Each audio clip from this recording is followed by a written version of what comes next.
Welcome to our quick guide on fixing a washing machine that just won't start.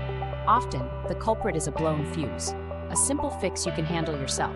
Today, we'll walk you through understanding, checking, and replacing that stubborn fuse. First, let's talk about the fuse.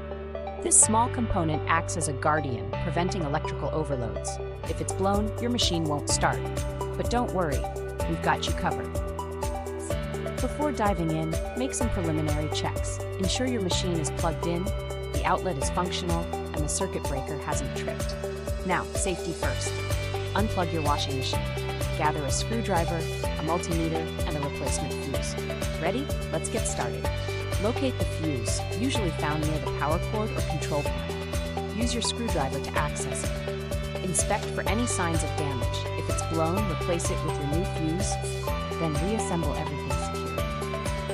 Moment of truth, plug your machine back in and test it. If it powers up, you've nailed it. But if not, it might be time to call in a pro. Remember, DIY repairs not only save money, but also give you a sense of accomplishment.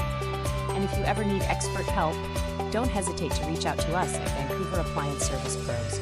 We're here to ensure your appliances are always running smoothly. Thanks for watching.